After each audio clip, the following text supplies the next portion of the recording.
Sushruta for NEET is now available on the Google Play Store. Try it out for free.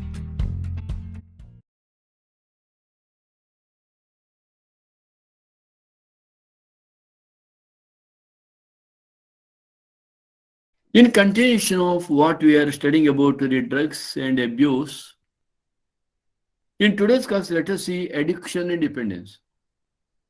What is this word addiction? Addiction means one will reach that stage of no return, of no returning back. Many times, those who start smoking, those who start going for drinks, they always say that I have strong willpower. If at all I don't want, the very next moment I can give it up. This is happening with everyone. Everyone thinks that they are strong enough to give up any of these habits easily. No, but it is not at all become possible. Because of the perceived benefits, drugs are frequently used repeatedly. What is that perceived benefit? Remember, it is not the real benefit. It is a perceived benefit. That means we think that we will get benefit out of that. Drugs are frequently used repeatedly. The most important thing which one fails to realize is the inherent addictive nature of alcohol and drugs. Let me just give you one example. Yes, many of you are addicted to eat junk food. Am I right? Am I right? Janani, Yes, am I sir. right? Jyoti, No, sir, I'm not. you are not eating. Janani, Sometimes, sir. no, my point is Sir, that, even me sometimes. yeah, no, my point is that, is it not that we don't want to give it up? We feel like eating now and then, again and again. Have you not at any time thought of not to eat junk food when your stomach gets upset? So, if at all we cannot give it up, eating this junk food, what about alcohol and drugs? These are more addictive than any other substances. Now, is it not that you people are always going for eating chocolates, knowing very well that each and every chocolate, whatever you are eating, it has some amount of excreta of these insects and literally the body parts of insects. It is permitted. Legally, it is permitted. Those who are eating chocolate, you cannot say that you are strictly vegetarian. Each chocolate will be having some percentage of the insect body component. Addiction is a psychological attachment to certain effects such as euphoria, as I told you in yesterday's class, of a feeling highly elated, and a temporary feeling of well-being associated with the drugs and alcohol. These drive people to take them even when these are not needed because they are habituated. A person who goes to have smoke after having lunch or dinner, every day he feels like going for that. And even when they come to know that their use is harmful to the body, they cannot give it up.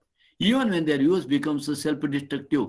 Therefore, the person who takes this alcohol, who smokes cigarettes and weed and all, and who takes the drugs, even though they know that they are harmful to the body, they cannot come back and they feel that they cannot live without that.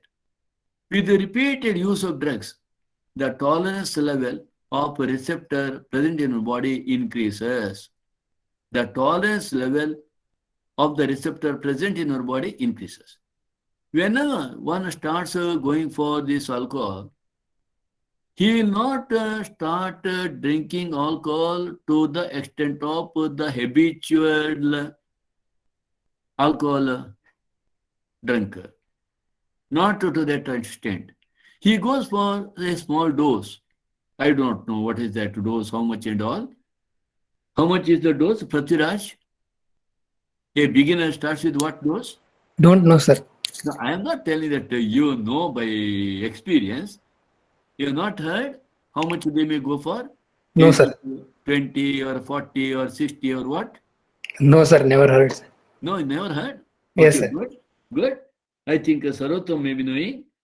Harshvardhan Chinmay may be knowing. How much they take? Navya, you know how much they take? Any idea? So, they start with a small, what you say, I don't know what that peg, but it is called peg. I don't know how much it contains. I should have known. Okay. But once one starts going for that, automatically they start consuming more and more day by day. That means the tolerance level of the receptors present in our body increases.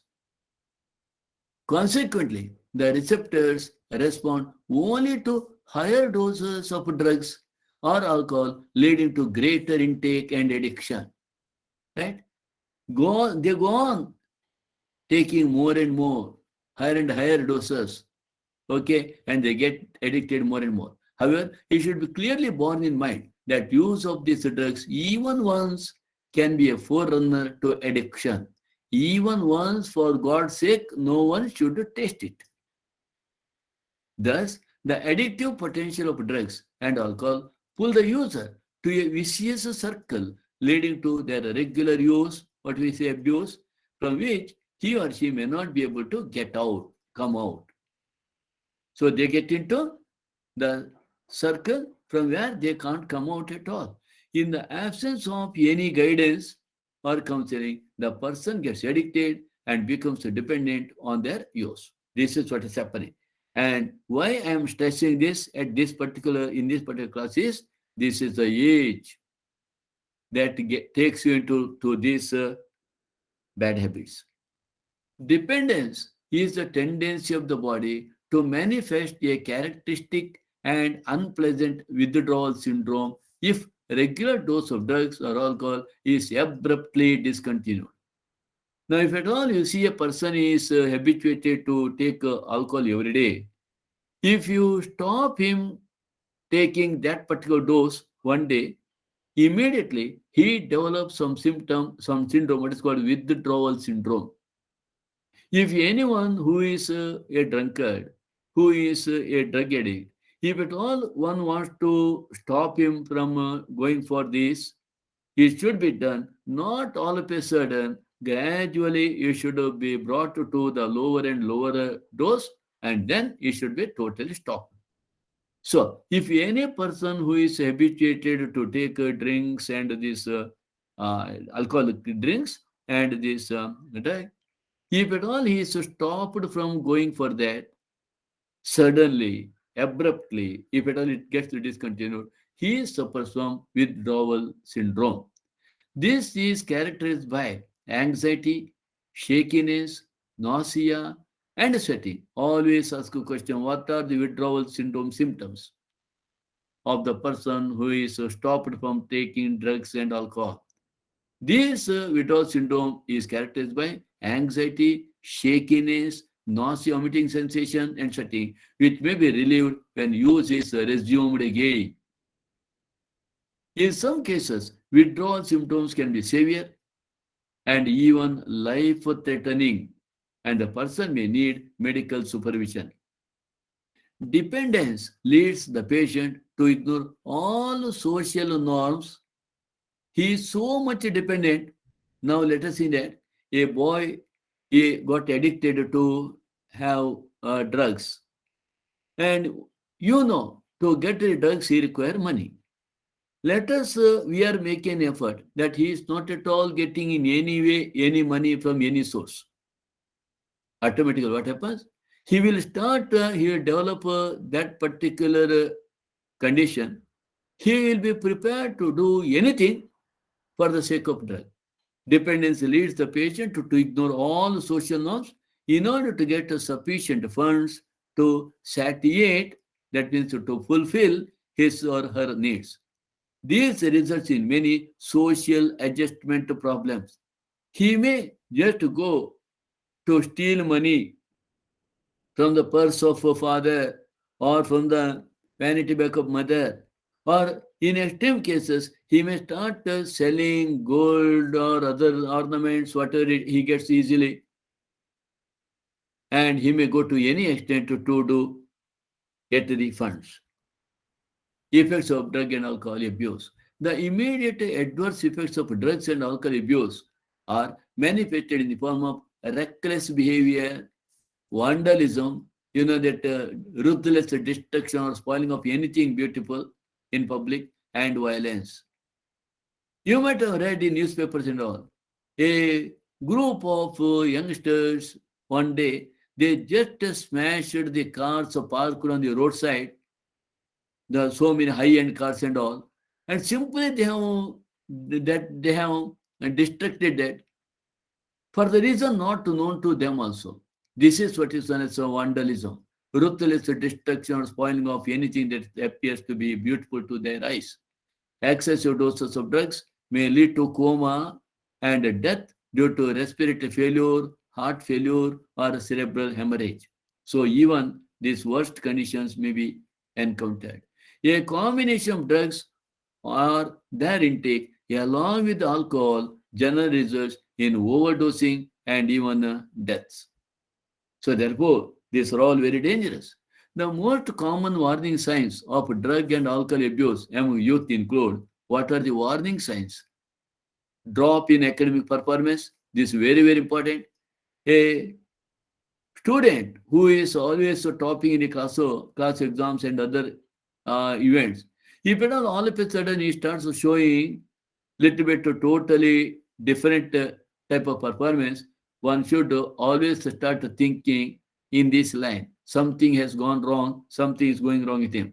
Drop in academic performance, unexplained absence from school and college, lack of interest in personal hygiene, withdrawal, isolation, depression, fatigueness, aggressiveness, rebellious behavior, deteriorating relationship with the family and friends, loss of interest in hobbies, change in sleeping and eating habits, fluctuations in weight, appetite, etc. All these are very important symptoms. If at all any one of you notice amongst your friend circle, friends, or amongst any of the close relatives, immediately you have to bring it to the notice of the elders. If at all you are really well wishers of them, right? These are very, very important, not for the purpose of examination. This all you should know. It is, if at all anyone is getting drug addict or alcohol addict, being the well-wishers of these individuals, we have to do little bit what we can do. It is not that we are cheating them. There may even be some far-reaching implications of drug or alcohol abuse. If an abuser is unable to get money to buy drugs or alcohol, he or she may turn to stealing. This is what I already said. The adverse effects are just not restricted to the person who is using drugs or alcohol. At times, a drug or alcohol addict becomes the cause of a mental, financial distress to the whole entire family and friends. Everyone starts worrying about the attitude of this addict, drug or alcohol addict. So he becomes a worrisome creature for all. Those who take drugs intravenously, direct injection into the vein using needle or syringe, are much more likely to acquire serious infections like AIDS and hepatitis B. The viruses which are responsible for these diseases are transferred from one person to another by sharing the infected needle and syringes. Both AIDS and hepatitis B infections are chronic infections and ultimately they are fatal. AIDS can be transmitted to one's life partner through sexual contact, while hepatitis B is transmitted through infected blood. Right? These are some other effects. Now let us look into use of alcohol. The use of alcohol during adolescence may also have long-term effects. Everyone starts for fun at the beginning, going for alcohol. But later, some people they reach an extent that they cannot come back at all. It could lead to heavy drinking in adulthood. Of course, many people think that taking alcohol is the status, is indication of some status. The chronic use of drugs, chronic. Once they start, they'll become chronic, continuous user. The chronic use of drugs and alcohol damages the nervous system and the liver, what is called cirrhosis. The use of drugs and alcohol during pregnancy is also known to adversely affect the fetus. Another misuse of drugs is what certain sports persons do to enhance their performance. You might have heard about that. The use or misuse, so to say, narcotic analgesics, anabolic steroids, diuretics, and certain hormones in sports to increase muscle strength and bulk and to promote aggressiveness and as a result increase athletic performance. Even, therefore, every athlete, they are always tested for these drugs before they get into participation. Or even sometimes after winning this medal also, if at all someone complains, if at all someone doubts, again they'll be asked to undergo this test for the drugs. The side effects of the use of anabolic steroids in females include masculinization, features like male features getting developed, increased aggressiveness, mood swings, depression, abnormal menstrual cycles, excessive hair growth on the face and body, enlargement of clitoris, deepening of the voice. These are all side effects of some of these steroids in female. In males, it includes acne, that pimples, increased aggressiveness, mood swings, depression, reduction of size of the testicle, decreased sperm production, potential for kidney and liver dysfunction, breast enlargement, premature baldness, enlargement of the prostate, etc. These are all what's seen in case of males, the use of anabolic steroids. So, these effects may be permanent with the prolonged use. No question of returning back. In adults and male or female, severe facial and body acne, premature closure of the growth centers of the long bones may result in a stunted growth. So these are all effects of the drugs on the individuals. Now, prevention and control. The age-old adage, prevention is better than cure. Always we should prevent rather than curing it. It holds true here also. It is also true that habits such as smoking, taking drug or alcohol are more likely to be taken up at an young age, more during adolescence, that is at this age, or when you start now after this PUC and all, you start going out to study, to continue your that degree courses. At that time, you come across with a new circle, and at that time, you must be very much careful. Whenever you are away from your parents or your guardians, how you behave, that's very important. Most of these habits start at the age of around 20, when you are in colleges, or even when after that completion of your education, when you start earning your own money, at that time, many of these habits start. If at all you take care at that time and make friendship with such good people who have no habit of this, at that, if that will be the very important crucial time which decides your future. Hence, it is best to identify situations that may push an adolescent towards use of drugs or alcohol and to take remedial measures well in time. If at all anyone is getting addicted to these drugs and alcohol, being their friends, it is our duty also to see that they are coming out of that. In this regard, parents, teachers have a special responsibility. As a teacher, I have told you what you should do, what you should not do. As a friend, you have to do your own role. Parenting that combines with the high levels of nurturance and consistent discipline has been associated with the lowered risk of substance of alcohol, drugs, tobacco abuse. So always parenting is very important. Always the parents should always keep in contact with their children, encourage that. And best thing is that whenever the parents give money to their children, they should ask account for that, each for spending each and every penny. It is not that they have to doubt them, but it is better to keep a vigil on the activities of these children. Some of the measures mentioned here would be particularly useful for prevention and control of alcohol and drugs abuse among adolescents. Now, avoid undue peer pressure. Every child has his or her own choice and personality. which should be respected and nurtured. If at all any boy or girl does not want to become doctor, parents should not force them to become doctor, to become engineer. Leave it to them.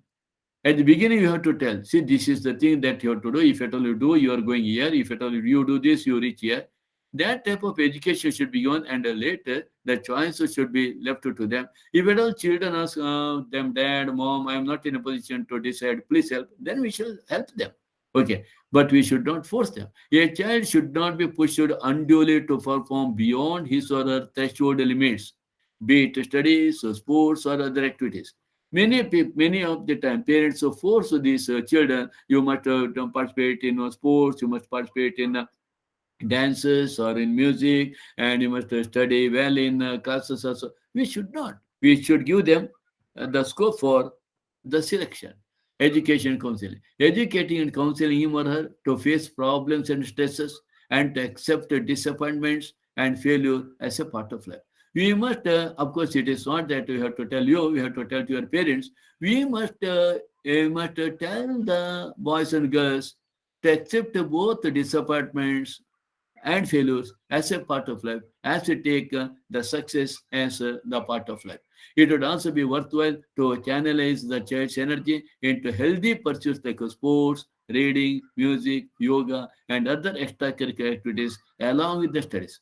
Those who get involved in all this, they will not be always with the full of stress. They feel they do everything with the happiness, enjoyment. Seeking help from parents and peers. Help from parents and peers, friends should be sought immediately so that they can guide appropriately. Help may even be sought from close and trusted friends.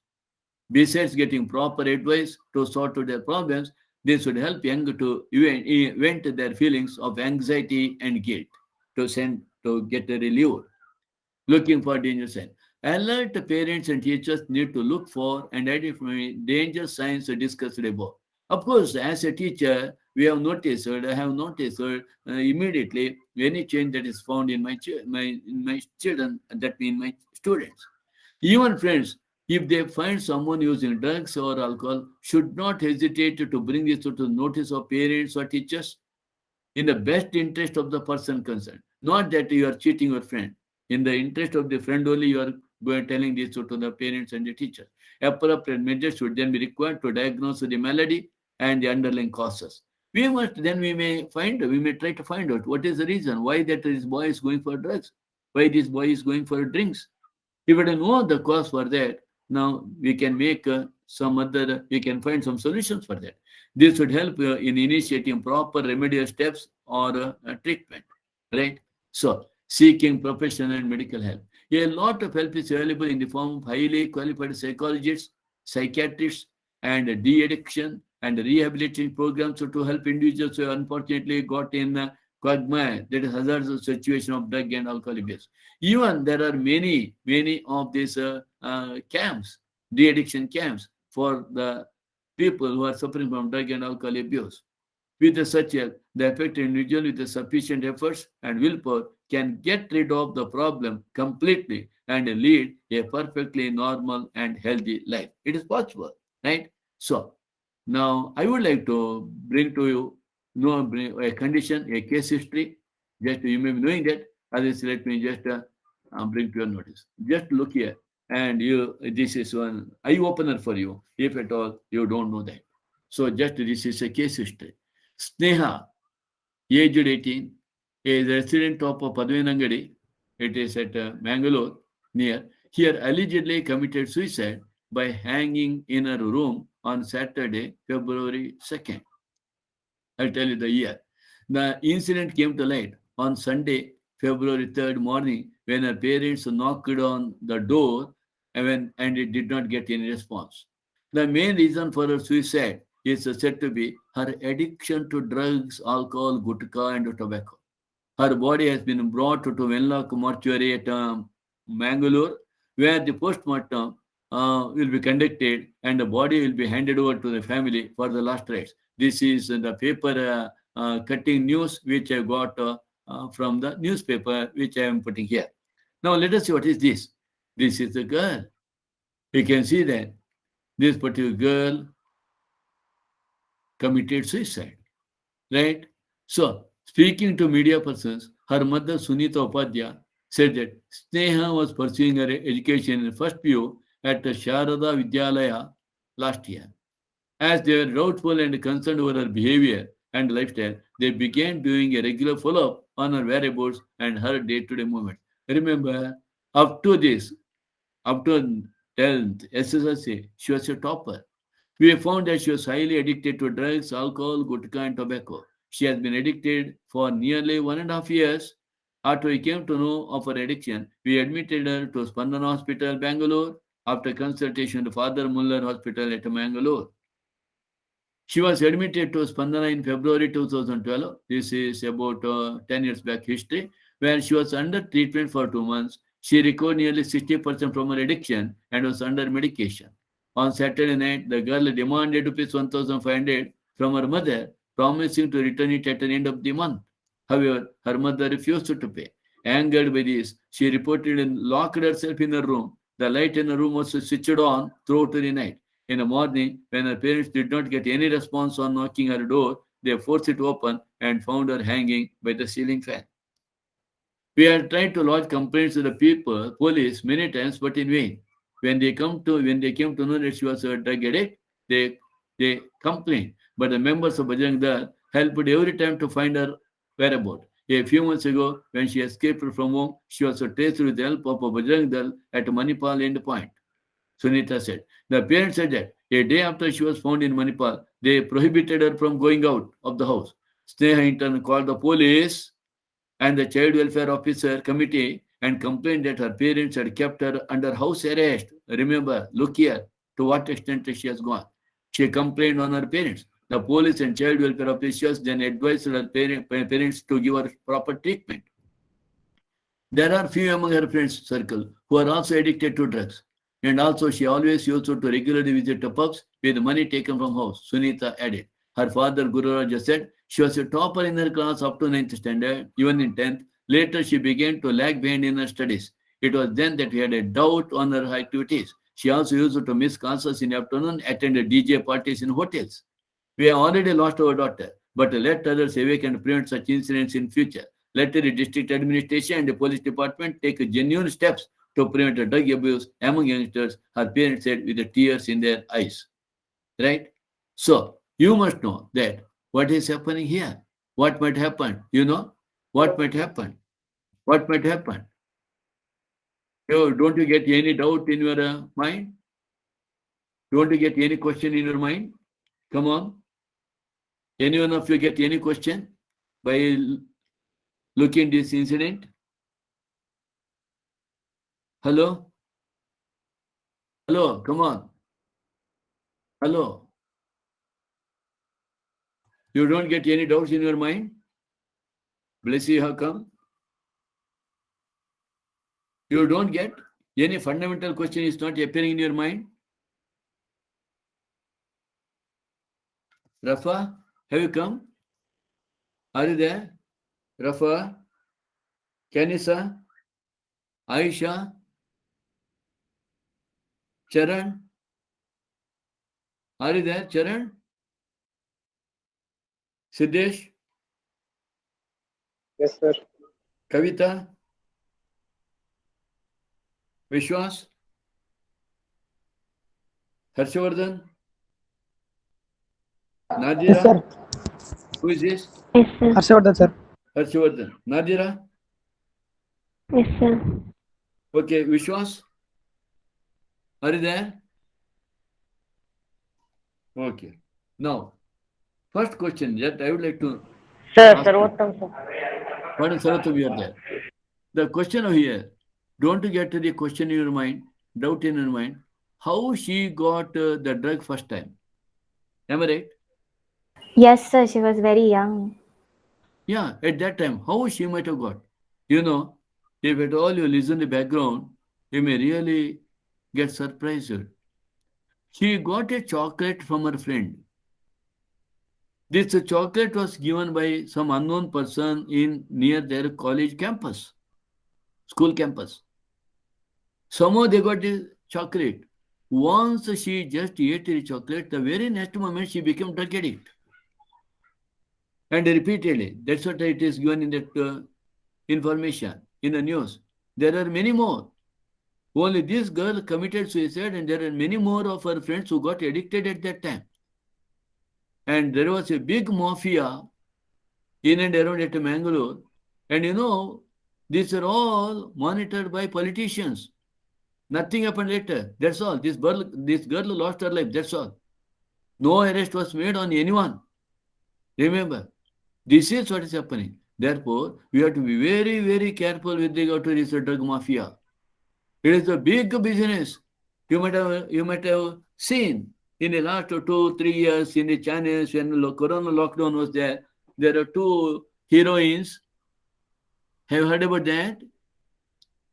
Two film great personalities from Karnataka. They were there inside the jail for some time.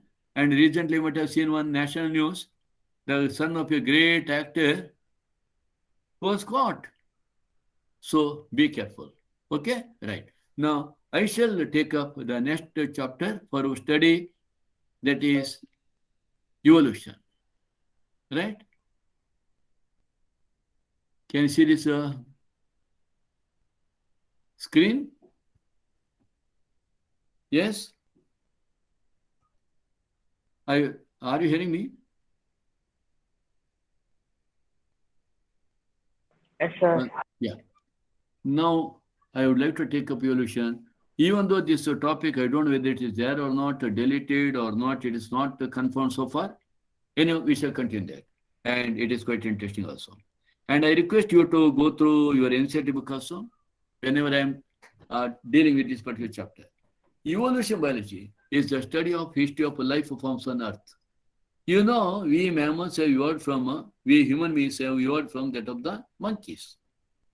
And we also know that fishes gave rise to the amphibians. Amphibians gave rise to the reptiles. Reptiles, on one hand, have given rise to the birds or aves, and on the other hand, to the mammals. We also know the first creature to appear on this earth was amoeba, like unicellular organism. Now we are going to study how exactly this evolution might have taken place, what all forms were there at different periods on this earth, and how this life might have got originated on this earth. We are going to study this now. So, what exactly is evolution? To understand the changes in flora, that means the plants, and fauna, means animals, to understand the changes in flora and fauna that occurred over millions of years on Earth, we must have an understanding of the context of origin of life, that is, evolution of Earth, of stars, indeed of the universe itself. So, evolution of Earth and evolution of life goes hand in hand. What follows is the longest of all the construed, analyzed, and conjectured stories. That is some inference without any proof. So all these have been built up with regard to the evolution of Earth. This is the story of origin of life and evolution of life forms or biodiversity on planet Earth in the context of evolution of Earth and against the background of evolution of universe itself. So we are looking the origin of life or evolution of life and studying that in respect to or in par with evolution of Earth and evolution of universe itself. Origin of life. When you look at the stars on a clear night sky, we are, in a way, looking back in time. What you see, what you find in stars, it is not that what you are seeing presently. It takes several light years for the light to reach our eyes from the star. Stellar distances, we always use the term, are measured in light years. What we see today is an object whose emitted light started its journey millions of years back and from trillions of kilometers away and reaching our eyes now today. So when we say that we are seeing the star, it is not the present condition, present day situation. It is not it. For the light to travel through trillions of kilometers, and it takes a lot of time to come back. So it requires that the light emitted started its journey millions of years back and from trillions of kilometers away to reach us today. However, when we see objects in our immediate surroundings, we see them instantly and hence in the present time. If we are seeing a tree nearby you or an animal, that means we are looking at the present time. Therefore, when we see stars, we apparently are peeping into the past. The origin of life is considered a unique event in the history of universe. In the history of universe, origin of life. The universe is vast. Relatively speaking, the earth itself is almost only a speck, only a dot in this universe. The universe is very old. Always ask a question. How old it is? Almost 20 billion years old. Always ask a question. Our universe is 20 billion years old. Huge clusters of galaxies comprise the universe. Galaxies contain stars and clouds of gas and dust. Our galaxy contains stars, clouds of gas and dust.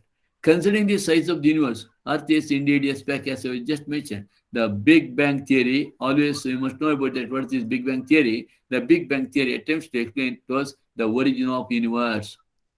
It is George Henry Joseph Edward Lemaitre. Remember Edward Lemaitre? Edward Lemaitre is a person who has proposed a Big Bang Theory. Right? Big Bang Theory. So, it talks of a singular huge explosion. The Big Bang Theory speaks about a huge explosion unimaginable in physical terms. The universe expanded and hence the temperature came down. This is a very important event that took place that resulted in the origin of life. The universe expanded and hence the temperature came down after this huge explosion. Hydrogen and helium formed sometime later. The gases condensed under gravitation formed the galaxies of the present universe. In the solar system of the Milky Way galaxy, Earth was supposed to have been formed about 4.5 billion years back. This is another important point you have to remember. Earth was formed about 4.5 billion years back, and what is that? Earth was supposed to have been formed about 4.5 billion years back, and universe was formed about 20 billion years back. That is the 4.5 billion years back. Remember, Earth got formed, not the life. There was no atmosphere on early Earth. Another important sentence. There was no atmosphere of what you see today on early Earth. Water vapor, methane, carbon dioxide, and ammonia released from molten magma mass covered the surface. All these covered the surface. The UV rays from the sun broke up water into hydrogen and oxygen, and the lighter hydrogen H2 escaped. Oxygen combined with ammonia and methane to form water, carbon dioxide, and others. This is another event at that time. What you should know, the ozone layer was formed at that time. As the earth cooled, the water vapor fell as rain to fill all the depressions and form ocean. Right? There used to be the depressions, valleys, mountains, hillocks, etc., due to the volcanic eruption. Life appeared 500 million years after the formation of Earth. You know, Earth originated about 4.5 billion years ago. So life existed after 500 million years. That means 4 billion years back. So that is almost 4 billion years back, life originated. This is a very important point. Earth originated about 4.5 billion years back. Life originated about 4 billion years back. These are the points you have to remember. I am going to tell about this all a little bit more in the next few slides. Did life come from outer space? Question. Some scientists believe that yes, it came from outside. Early Greek thinkers thought units of life called spores were transferred to different planets, including Earth. It was the thinking of Greek philosophers. Panspermia, also known as cosmological theory, is still a favorite idea for some astronomers. Panspermia, also as cosmological theory, it proposes that life has come from other planet. For a long time, it was also believed that life came out of decaying and rotting matter like straw, mud, etc. Life came from straw, mud, etc. This was the theory of spontaneous generation. Aristotle believed in it and persisted. This theory persisted up to 17th century. Aristotle lived 3 centuries before Christ, and this persisted even after 17th century after Christ. That means for nearly 20th century, what Aristotle believed, spontaneous generation, life coming from rotting matter, decaying matter, rotting matter, like straw, mud, people believed in it. Now what we shall do, little bit more I am going to teach you in this context. Louis Pasteur, by careful experimentation, demonstrated that life comes only from pre-existing life. This is known as the theory of biogenesis. Theory of biogenesis. He showed that in a pre-sterilizer flask, life did not come from killed yeast, while in another flask open to air, new living organisms arose from killed yeast. Spontaneous generation theory was dismissed once for all by the experimental proof of Louis Pasteur. However, this did not answer how the first life form came on Earth. Okay, so this much is what it was given in your NCERT book. Now, let me just give you more with regard to the origin of life, what others feel. So, now these are some additional points. There are many theories put forward to explain the origin of life, right? Several theories offer their own explanation, and you must be familiar with these theories. What is that? Theory of special creation, theory of catastrophism, cosmologic theory or theory of panspermia, theory of spontaneous generation or theory of abiogenesis, and theory of abiogenesis. Now, let us study this for another 5 to 10 minutes or details of this. What do you mean by theory of special creation? So, looking into this theory of special creation, all different forms of life, what you see today on this planet Earth, have been created by God, the Almighty. This is what the believers of theory of special creation say. Right? Is it not that most of us, we belong to this group? Theory of special creation? Siddesh? Harshavardhan? Yes, sir. Chinmayi? Nadira? Namrata? Jyoti? Jyoti, do you believe that everything is created by God? Namrata? Navya? Yes, sir. Kanisa? Are you there, Kanisa? Blessy? So, all different life forms, what you see on the planet today, on earth, we believe that created by God Almighty. Found in the ancient scriptures of almost every religion. You look into Quran, you look into Bible, you look into Bhagavad Gita. Special creation theory believes that the things have not undergone any significant change since their creation. This is a special theory of special creation. It believes that right from the origin, right from the beginning, human beings are there on this earth. Right from beginning, because we are all created by God. And special creation theory believes that it is going to be like this only. What you see today, it was like this before, and it is going to be in the same condition in future.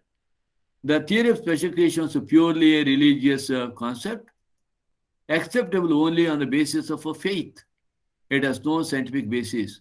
Now, my question to you, Dhyuti, do you think that human beings were there right from the beginning?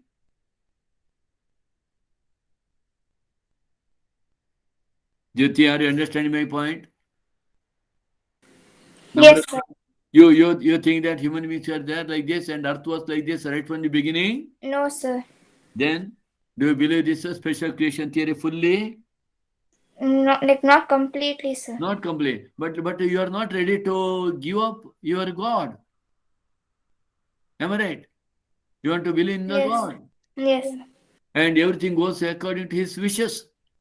Right? But there is no scientific basis. What I say? It is a basis of a faith. It is on the basis of a faith. So, theory of catastrophism. This theory was given by Georges Cuvier. You have to remember who has proposed the theory of catastrophism. What it states? It states that there have been several creations of life by God, each preceded by a catastrophe. Catastrophe is nothing but your pralaya in Kannada, resulting from some kind of geological disturbance. There was some geological disturbance, and some part of the world got completely drowned under water, got submerged under water. And in some other place, some volcanic eruption has resulted in new land masses to come up. So it states that there have been several creations of life by God, each preceded by a catastrophe resulting from some kind of geological disturbances. According to this theory, since each catastrophe completely destroyed existing life at that time, each new creation considered life from that of the previous one.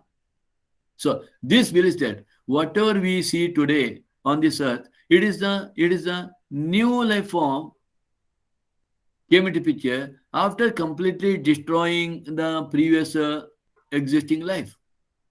So one fine day, we may get completely destroyed, removed, and after some time, another new life form comes into picture. This is what is known as the theory of catastrophism, and it is considered to be the extension of the theory of special creation. Right? Now, cosmologic theory, also known as the theory of panspermia. According to this theory, life has reached this planet Earth from other heavenly bodies such as meteorites in the form of highly resistant spores of some organisms. What this theory believes? This theory believes that there is a life in some other planet. That is a big question mark. Second, it tells that the life on this planet Earth has come from some other planets in the form of heavenly bodies such as meteorites. And these spores, after coming over here, they gave rise to the organisms. This idea was proposed by Richter in 1865 and supported by Arrhenius in 1908 and other fellow scientists. This theory did not gain many support. Why? First of all, why? Can you tell me why this theory did not get much support? Cosmologic theory? Panspermia theory? Come on. You must speak. You are not supposed to keep quiet. Come on. Hello? Nadira?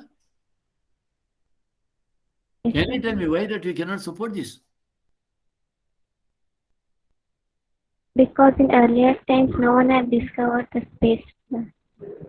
Here the question is that, first of all, the question is that there is a life in other planet? There is a big question mark.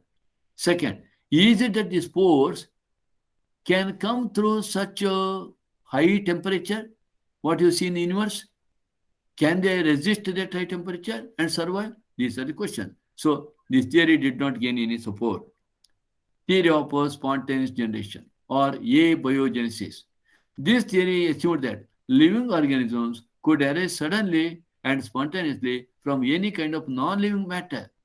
From non-living matter, the living organisms suddenly and spontaneously arose. One of the firm believers in spontaneous generation was Aristotle, the Greek philosopher who lived 384 to 322 before Christ. And remember, there were followers for him. What Aristotle believed, what Aristotle noticed, Aristotle believed that dead leaves falling from a tree into a pond would transform into fishes. Those falling on the soil would transform into worms and insects. You agree with this? You agree with this? Aristotle, Aristotle believed that dead leaves falling from the tree into pond transform into fishes. Those falling on the ground would transform into worms and insects. Then you tell me, what made Aristotle to believe it? What might have made Aristotle to come to that conclusion? What has happened was, once he saw a river, okay, and he saw nearby river a big tree, okay, right? And he saw the leaf falling down to the river. Next day he went to the river and he was seeing that in the river there are what? There are Fishes. fishes. And he came to a conclusion that the leaves falling down to the river gets transformed into fishes. Or leaves falling on the ground, some leaves he saw falling on the ground, and after a few days he took a mumty and he dug there and he saw small worms there, and that made him to believe that the leaves falling on the soil transformed to worms. You laugh at him, Navya. Navya, are you laughing at him? Janani, are you laughing at him? Prithvi, Little, sir. little you are laughing without opening your lips. Huh? Yes, sir.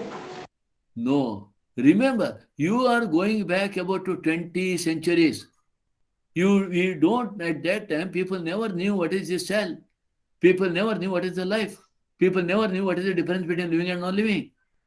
There's no electricity. There's nothing. At that time, Aristotle, even observing that some leaf falling to the pond or a river and seeing that fishes are there, don't you think that it is some great finding? And he might have saw, he also have seen. He also had some insects that develop from morning dew and rotting manure. What is that? What he might have seen? He might have seen some insects developing from a morning dew. He saw in the morning when the sunlight was appearing, when it was becoming more and more bright, he saw all of a sudden, butterflies flying. He saw the butterflies flying in the morning. And at that time he saw when the leaves were with the dew, when the dew got cleared due to sunlight, when the dew disappeared because of sunlight, all of a sudden he saw butterfly-like insects flying. Butterfly insects are flying. That means he never knew what, even today also you may not be knowing. What is that? Butterflies and all, they take a rest beneath these leaves. They just hide on the leaves during night time. And whenever they sit on the leaves during night time, the dew falls on their body and they cannot fly unless the dew, whatever that is there on their body, moisture, whatever that is there on their body, gets dried up. The moment all the dew got cleared, the butterflies started flying.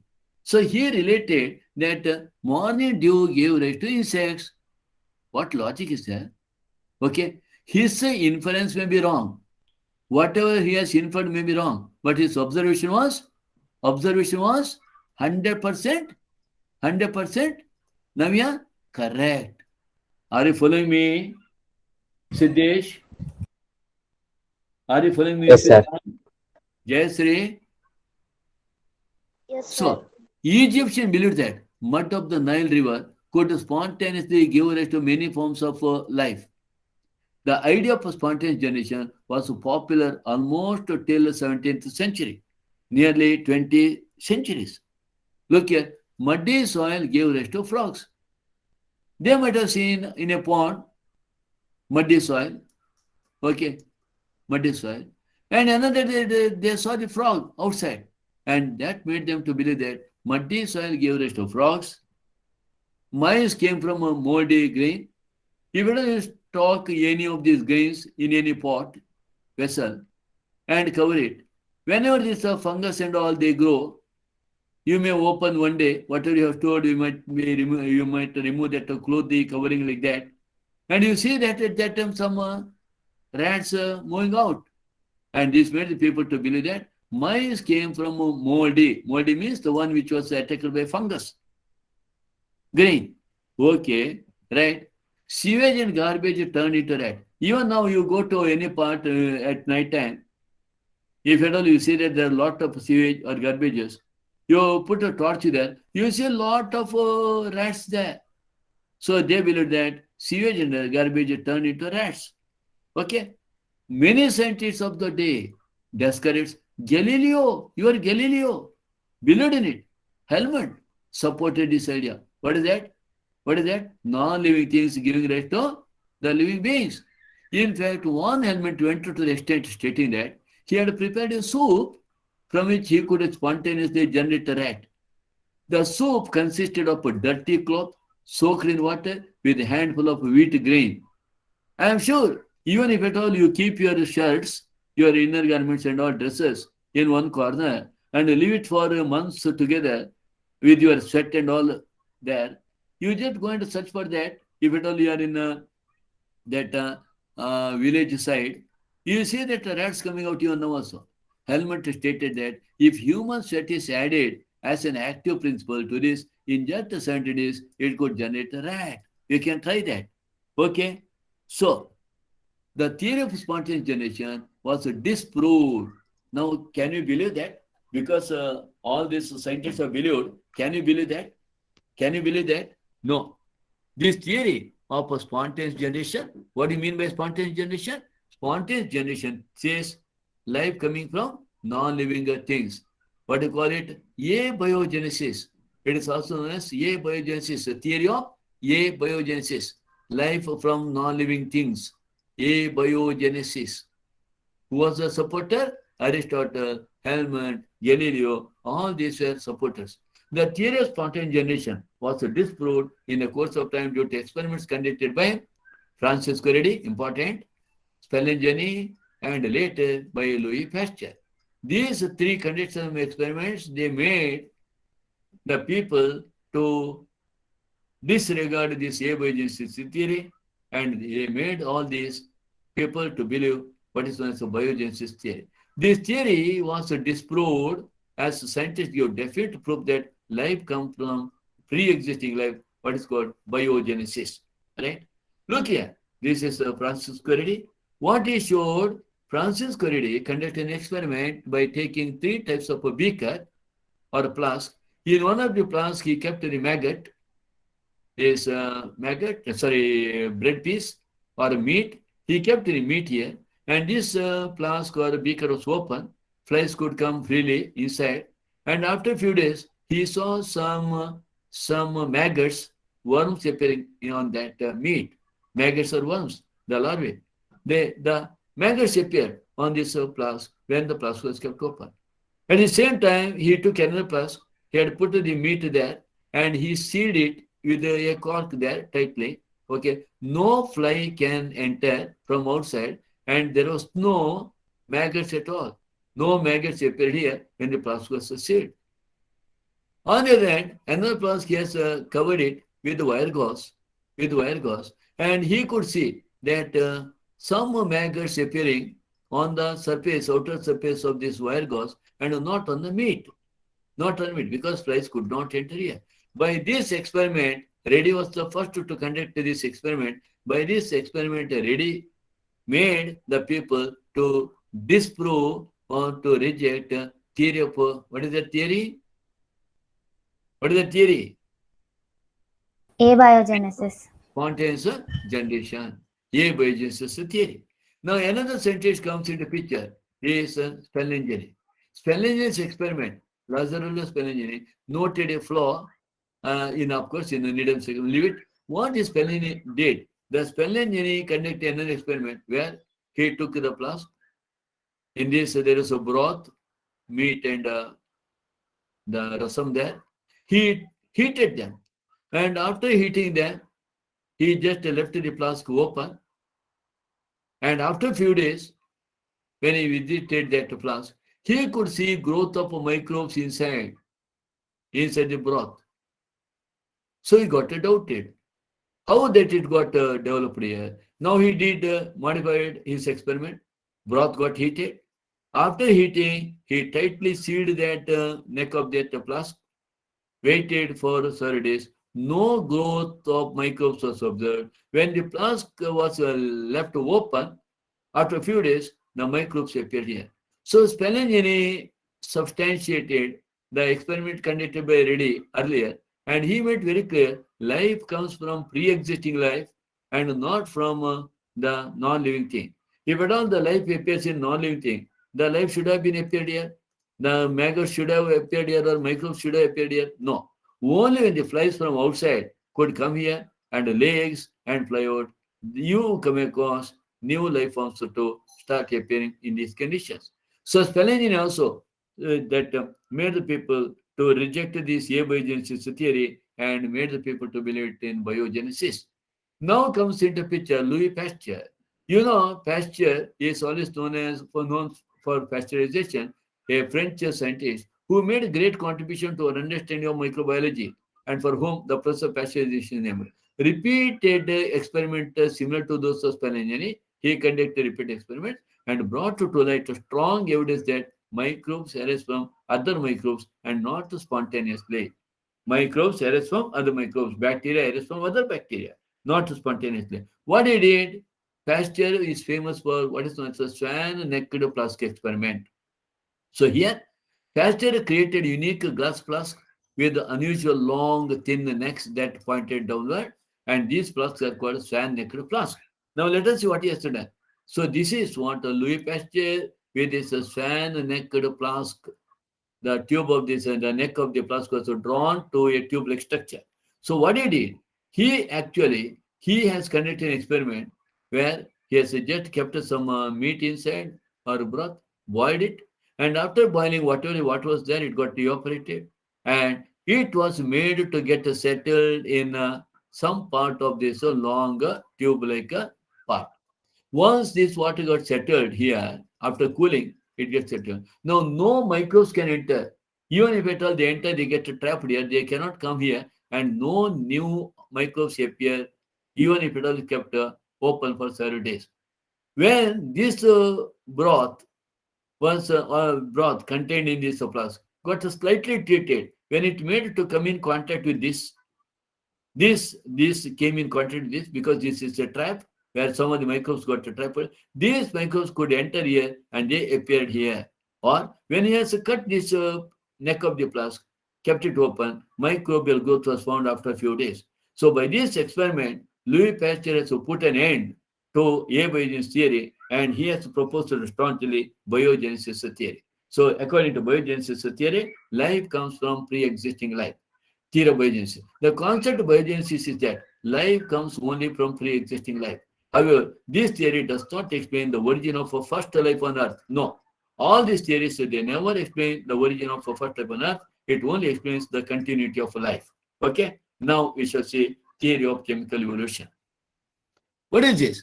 This is the modern concept of origin of life. You have to note the theory of chemical composition and chemical evolution, or you have to take a screenshot. This is the modern concept of origin of life, which is also referred to as physico-chemical theory. What this theory says? According to this theory, it is now generally accepted that at the beginning, life arose from non-living matter, not a non-living thing like a leaf, a root, mud, etc. Non-living matter by a process of chemical evolution. So, life originated because of the chemical evolution from non-living matter. That is called physico-chemical theory, or it is a theory of chemical evolution. We are going to see that one. Contributions of Oparin, Haldane, and Sidney Fox in this regard. What is that? Origin of life by means of chemical evolution was explained first by a Russian biologist, Oparin. The proposal was given by this. They have not done any experiment, but they have proposed it. So they have considered it. So this Oparin, Russian biologist, has explained that origin of life occurred because of chemical evolution. This idea, also known as a materialistic theory, was published in 1936 in his book called Origin of Life. Always he'll be asked, who has written the book Origin of Species? If at all it is asked Origin of Species, the book was written by Darwin. Origin of Life book was written by Oparin. Remember, Oparin wrote the book Origin of Life. In this book, he has mentioned about materialistic theory, which explains how the chemical evolution has led to the origin of life. This idea was also proposed independently at the same time when Oparin was conducting this in 1924. Almost at the same time, in 1929, another scientist independently came to this conclusion. He is none other than J.B.S. Haldane. So, J.B.S. Haldane also proposed almost the same type of a theory that the origin of life is due to the chemical evolution. And along with that, there is one more by name Sidney Fox. Sidney Fox has shown that complex molecules called proteinoids, he has called it proteinoids, it is nothing but polypeptides, can routinely form under lifeless condition. So Sidney Fox also has stated that the complex molecules like a polypeptides are joined to form a protein. Proteins are formed of polypeptides, polypeptides are formed of peptides, peptides are formed of amino acids. So Sidney Fox shown that complex molecules called proteinoids can routinely form under lifeless condition. So all these have given some propositions. Now let us see how this is actually might have taken place. So these are the three scientists, namely Haldane, Oparin, and Sidney Walter Fox, right? According to this theory, materialistic theory, spontaneous generation of life under the present environmental condition is not possible. Now, you must know that present environment condition is known as the oxidizing atmosphere. Earlier, it was a reducing atmosphere. So, spontaneous generation of life, that is formation of life, new life, under the present environment condition is not possible. Earth's surface and atmosphere during the first billion years of existence. First billion years of existence, when the Earth originated, in the first 1,000 millions of years, that Earth's surface and atmosphere were radically different from that what you see today. The primitive Earth's atmosphere, always to be remembered, the primitive Earth's atmosphere was a reducing type of atmosphere, not oxidizing type. It's a reducing type of atmosphere. There was no molecular oxygen at that time. It was a reducing type of atmosphere and not oxidizing type. This is the point. Primitive atmosphere was a reducing type.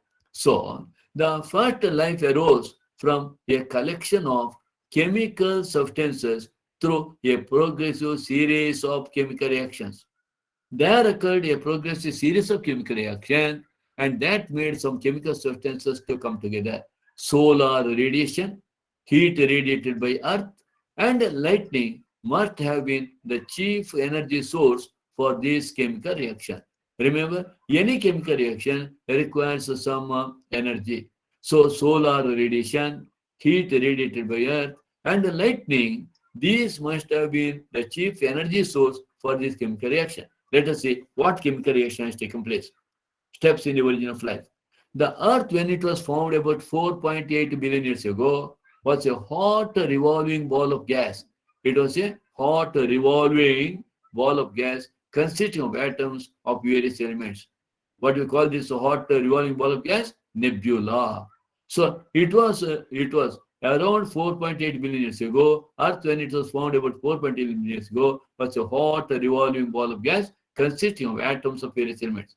Heavy elements such as iron and nickel were found in the center, while comparatively lighter ones like those of aluminum and silicon found in the middle. Remember, iron and nickel were in the center and aluminum and silicon in the middle. The lightest elements like hydrogen, oxygen, nitrogen, and carbon were found in the outermost layer. They are found in the outermost layer. Remember what was in the center, what was in the middle, and what was in the outermost layer. What was there in the outermost layer? Hydrogen, oxygen, nitrogen, carbon. Right? So look here. Due to extremely high temperature at that time, very, very important, due to extremely high temperature, the atoms of these elements could not combine to form molecules. No, they could not combine to form molecule because of extremely high temperature. But as the earth started cooling, when earth started cooling gradually, the atoms started combining with one another to form molecules. I hope it is understood. This is very, very important turning point. So, at the beginning, the atmosphere was with the reduced, earth atmosphere was reducing type. And even though there are elements, they could not form molecule because of the high temperature existing then. When the earth started cooling, these chemical elements started coming together and resulted in what is called the formation of different molecules. So, look into, I'm going to explain this step by step, but have this screenshot. Okay, very important. So, there were free atoms at the beginning. Which were all free atoms? Hydrogen, oxygen, carbon, nitrogen. They could not combine because of the high atmospheric temperature at that time. When the earth started cooling, these free nitrogen atoms started forming, combining with together and started forming inorganic molecules like H2, H2O, CO2, CH4, ammonia, NH3, etc. And these simple inorganic molecules combined together and gave rise to simple organic molecules like simple sugar, fatty acids, glycerol, amino acids, purines, pyrimidines. And these simple organic matters, they join together and form complex organic molecules like polysaccharides, lipids, proteins, nucleotides, nucleic acids, etc. And these combine together and form coacervate, aggregate of large organic molecules, which combine to form protobiont, nucleic acid controlled coacervate, and that result in a primitive cell, new cell. So this is how the cell formed from the earlier reducing atmosphere. Gradually, the atmosphere got to turn into the oxidizing. Did you catch my point? So we are going to study. Have you taken a screenshot? Hello, Vismita, Prithvi, Jayasri, Namrata. Yes, sir. Okay. Yes, Now sir. let us study this one by one. Formation of inorganic molecules and compounds. When considerable decrease in the earth temperature over thousands of years, not in 1 or 2 years, over thousands of years, there is considerable decrease in the earth temperature. The atoms of different elements came together at random and formed inorganic molecules. Since the lighter elements, hydrogen, oxygen, carbon, nitrogen, were the most abundant in the outermost layer, their atoms reacted with each other to form the first inorganic molecules. Look here. This is how this HCON, these reacted with one another and started forming CH4 methane, NH3 ammonia, H2 hydrogen molecule, HCN hydrogen cyanide, H2 water vapor, CO2 carbon dioxide. All the atoms of oxygen probably combined with those of hydrogen and carbon to form water vapor and carbon dioxide. Water vapor and carbon dioxide. Please remember there was no free molecular oxygen now. The atmosphere is of a reducing type. Hence, the lack of a free molecular oxygen was responsible for reducing type of atmosphere that existed on the primitive Earth. Did you understand this point? Why there was a reducing atmosphere? Navya? Navya? Did you Yes, get sir. my point? Blessy? So, the energy required for the configuration of these molecules must have come from ultraviolet radiation in the sunlight. Whatever energy is required, it might have come from the sun. So, formation of simple organic compound. As the earth cooled further, the primitive inorganic molecules interacted, whatever you have seen inorganic molecules, they interacted and combined with one another to form simple organic compounds. Simple sugars, fatty acids, glycerol, amino acids, and the nitrogen bases, purines and pyrimidines, were probably the simple organic compounds that resulted from the interaction of inorganic molecules. So, you can see these inorganic molecules combine to form CH4 plus H2O, sugars, fatty acids, glycerol formaldehyde, CH4H2O plus NH3 resulted in amino acid, CH4H2O NH3 plus HCN resulted in purine and pyrimidine bases. So in this way, simple elements join to form inorganic substances, inorganic molecules join to form simple organic compounds. Water vapor present in the primitive atmosphere formed the clouds, which then resulted in rainfall continuously for several centuries. Continuously for several centuries, there was rainfall, torrential rainfall. This rainwater filled the hollows and basins of the earth, crushed to form ocean. Right? Now, this is what you have, the ocean. Early earth, origin of life. Right? Water in these oceans contained ammonia and methane. Water contained ammonia and methane. These compounds reacted among themselves to form primitive organic compounds which had carbon-carbon linkage. Thus, what you should know, ocean water provided basis for formation of organic compound. Life originated in the ocean water. So, organic compounds got formed in the ocean water. Formation of complex organic compound. The smaller and simpler organic compounds that were formed initially on the earth gradually started combining among themselves to form complex organic compounds. Simple sugars combined among themselves to form complex polysaccharides such as starch and cellulose. Fatty acid and glycerol molecules combine to form lipids. like that. Amino acids combine to form polypeptides and proteins. Purines and pyrimidines combined with a simple sugar and phosphate form nucleotides, which in turn combine to form nucleic acids. Heat of the sun probably provides the energy required for the formation of complex organic compound. We can see here, sugar and sugar together form polysaccharides. Fatty acids and glycerol together form the lipids. Amino acids together form proteins. Purines, pyrimidines, sugar, phosphate together form nucleotides. Nucleotides together form nucleic acids. Nucleic acid protein form nucleoprotein. In this way, simple chemical elements gave rise to the simple inorganic molecules. They gave into the simple organic compounds, and later they gave rise to complex organic compounds. Right? Haldane suggested that due to the accumulation of complex organic molecules, the sea ultimately became a sort of hot dilute soap. Always ask a question: who called the sea hot dilute soap?